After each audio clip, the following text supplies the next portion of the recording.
Hello students, we are going to discuss class 12th NCERT physics, electrostatics, and today's our topic is electric potential energy of a system of charges. So first of all we understand what is means of potential energy of a system of charges. तो potential energy of system of charges का क्या मतलब होता है, देखिए definition है आपके सामने. The electric potential energy of a system of charges is the work done in bringing the charges from infinite to near each other to form the system. मान लीजिए ये दो रिस्पेक्टिव पोजीशन है, जैसे इस फिगर में आप देख रहे हैं कि ये दो पोजीशन है. एक पोजीशन का नाम आपका A है और एक पोजीशन का नाम B है, और दो चार्ज हैं Q1 और Q2 कहीं सिचुएटेड है समवेयर एट इनफाइनाइट. तो पहले चार्ज को इनफाइनाइट से लेकर के हम लोग आ रहे हैं. किस पॉइंट तक लेकर के आ रहे हैं बच्चों? A पॉइंट तक लेकर के आ रहे हैं. तो इस प्रोसेस में हम लोग वर्क डन कैलकुलेट करेंगे. क्योंकि वर्क डन W बराबर होता है आपका Q इंटू V. A किस चार्ज को लेकर के आ रहे हैं? Q1 चार्ज को लेकर के आ रहे हैं. तो W1 होगा Q1 इंटू VA. VA का क्या मतलब है? Potential at point A. क्योंकि अभी तक यहाँ इस पूरे सराउंडिंग में किसी तरह का कोई चार्ज मौजूद नहीं है, तो A पॉइंट पर पोटेंशियल की वैल्यू 0 के बराबर होगी.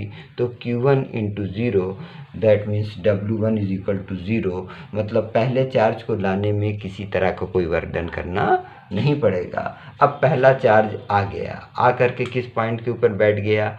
A के ऊपर बैठ गया. उस चार्ज का नाम क्या है आपका? Q1. अब दूसरे चार्ज को हम लोग लेकर के आ रहे हैं इनफाइनाइट से. किस पॉइंट पे लेकर के आ रहे हैं? पॉइंट B तक. तो इस प्रोसेस में कुछ ना कुछ हमको वर्क डन करना पड़ेगा. तो सबसे पहले हम लोग क्या कैलकुलेट करेंगे बच्चों? हम लोग कैलकुलेट करेंगे कि B पॉइंट पर पोटेंशियल कितना होगा. क्यों होगा B पॉइंट पर पोटेंशियल? क्योंकि ऑलरेडी A पॉइंट पर पोटेंशियल आ गया है. जैसे एक परिवार में दो भाई हैं, एक भाई बड़ा है एक भाई छोटा है. छोटे भाई की जब पैदाइश हुई तो जाहिर सी बात है कि बड़ा भाई मौजूद रहा होगा, तब ना छोटा भाई आया. तो उसी तरह से अगर B पॉइंट पर हम लोग पोटेंशियल की वैल्यू कैलकुलेट करना चाह रहे हैं तो A पॉइंट पर ऑलरेडी चार्ज आ चुका है, तो A पॉइंट की वजह से B पॉइंट के ऊपर पोटेंशियल होगा, और B पॉइंट के ऊपर पोटेंशियल किसी सिंगल चार्ज की वजह से किसी पॉइंट पर पोटेंशियल निकालने के लिए फार्मूला होता है 1/4 पाई एप्सिलॉन नॉट Q/R. तो देखिए हम लोगों ने कैलकुलेट किया potential at point P due to charge at A, that is VB. VA नहीं VB, क्योंकि B पॉइंट पर हमको पोटेंशियल निकालना है. 1/4 pi epsilon not into Q1/R. इसको कौन सा इक्वेशन मान लेते हैं? Equation number 2. अब पहले चार्ज को लाने में मान लीजिए वर्क डन करना पड़ा W1, और दूसरे चार्ज को लाने में वर्क डन करना पड़ा W2.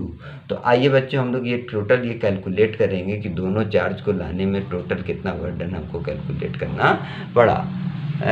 तो टोटल वर्क डन कैसे कैलकुलेट होगा? वर्क डन एक स्केलर क्वांटिटी, इसमें डायरेक्शन से तो कोई लेना देना है नहीं. तो टोटल वर्क डन W बराबर W1 प्लस W2, और W1 की वैल्यू आपकी 0 के बराबर है, और W2 की वैल्यू यहाँ Q2 इंटू VB है. तो W2 की जगह Q2 इंटू VB रख देंगे, और VB की वैल्यू इक्वेशन 2 के अंदर अचीव हो चुकी है 1/4 pi epsilon not Q1/R.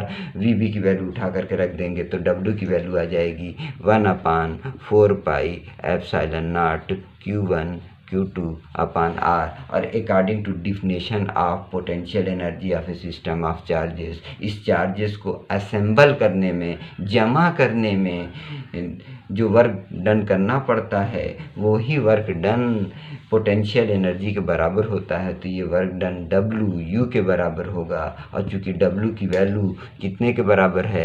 1/4 pi epsilon not Q1 Q2/R. तो W की वैल्यू हो जाएगी WU के बराबर होगा, और U की वैल्यू होगी 1/4 pi epsilon not Q1 Q2/R. तो अगर दो चार्जेस की पोटेंशियल एनर्जी कैलकुलेट करना हो तो दो चार्जेस की पोटेंशियल एनर्जी निकालने का फार्मूला है 1/4 pi epsilon not Q1 Q2/R. ये इसमें भी ध्यान देने वाली बात है कि U एक स्केलर क्वांटिटी है, और Q1 और Q2 को हम लोग साइन के साथ रखेंगे। जब साइन के साथ रखेंगे तो यू की वैल्यू आपकी पॉजिटिव भी आ सकती है और यू की वैल्यू आपकी निगेटिव भी आ सकती है। अगर यू की वैल्यू निगेटिव आएगी तो दोनों चार्जेस के बीच फोर्स ऑफ अट्रैक्शन होगा और यू की वैल्यू पॉजिटिव आएगी तो दोनों चार्जेस के बीच force of repulsion.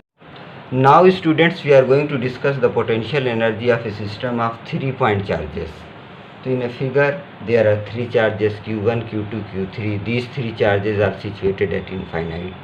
Some work is done in bringing the charge Q1 from infinite to point A. That work done is W1, which is equal to 0. Some work done is bringing the charge Q2 from infinite to point B. That work done is W2. And some work done is bringing the charge Q3 from infinite to point C. Total work done W is equal to W1 plus W2 plus W3. This is total amount of work done, and this total amount of work done is equal to potential energy of 3 charges. तो देखिए इस question को में formula जो है थोड़ा triple type का होता है, तो इसको याद करने की हम सबसे पहले आपको एक ट्रिक बता देते हैं। सबसे पहले हम लोग ये कैलकुलेट करते हैं कि कितने पेयर्स फॉर्म होंगे। If there are n charges in the system then pair of the charges so form. मान लीजिए 3 चार्ज हैं, 1 2 3 चार्ज हैं, तो n की जगह हम लोग 3 रख देंगे। तो कुल मिलाकर के कितने पेयर बनेंगे बच्चों चार्जेस के? 3। अगर कुल मिलाकर के 4 चार्ज हैं तो इनकी जगह हम लोग चार्ज रख देंगे तो नंबर ऑफ पेयर फॉर्म होंगे 4, 4 - 1/2, 4 × 3/2 इज इक्वल टू 6। जैसे समझा जाए कि 3 चार्ज हैं तो u की वैल्यू निकालनी है तो 1/4πε0 हम लोग यहाँ लिख देंगे। अब देखिए पेयर कौन कौन से बनेंगे। पहले और दूसरे चार्ज के बीच का पेयर, यही ना पेयर होगा, F12। ये स्केलर टाइप ले रहे हैं, वेक्टर टाइप नहीं ले रहे हैं। 1 2 भी लिख सकते हैं, 2 1 भी लिख सकते हैं, क्योंकि ये स्केलर क्वांटिटी है u। डायरेक्शन से अभी हम इसमें कोई सेंस नहीं है। फिर दूसरे और तीसरे चार्ज के बीच की डिस्टेंस 2 1। फिर तीसरे और पहले चार्ज के बीच की डिस्टेंस 3 1। जैसे 3 दोस्त बैठे हैं, एक दोस्त है A, दूसरा दोस्त है B, तीसरा दोस्त है C। पहला दोस्त, दूसरा दोस्त, तीसरा दोस्त। दोस्त कैसे बात करेंगे? पहला दोस्त दूसरे दोस्त से बात कर सकता है, दूसरा वाला दोस्त तीसरे वाले दोस्त से बात कर सकता है और तीसरा वाला दोस्त पहले वाले दोस्त से बात कर सकता है। यही ना 3 पेयर बन सकते हैं। तो इन्हीं 3 पेयर को मैंने यहाँ लिख दिया, R12, R21, R31। यहाँ देखिए 12 है, यहाँ ऊपर Q1 Q2 लिख देंगे। 21 है तो क्या लिख देंगे बच्चों हम लोग? Q1 लिख देंगे। और यहाँ कितना है बच्चों? यहाँ है आपका 31 है तो हम लोग क्या लिख देंगे? 31 है तो हम लोगों का मतलब पहले दूसरे चार्ज के बीच की डिस्टेंस, दूसरे और किस चार्ज के बीच की डिस्टेंस? तीसरे चार्ज के बीच की डिस्टेंस। और क्या बच्चों? तीसरे और पहले चार्ज के बीच की डिस्टेंस। इस तरह से एक्सप्रेशन आ जाएगा। अगर 4 चार्जेस की पोटेंशियल एनर्जी हमको कैलकुलेट करनी होगी, चारों चार्ज इनफाइनाइट पे सिचुएटेड होंगे, नंबर ऑफ पेयर्स कितने फॉर्म होंगे? 4, 4 - 1/2 that is equal to 6। 6 pair कौन कौन से बनेंगे?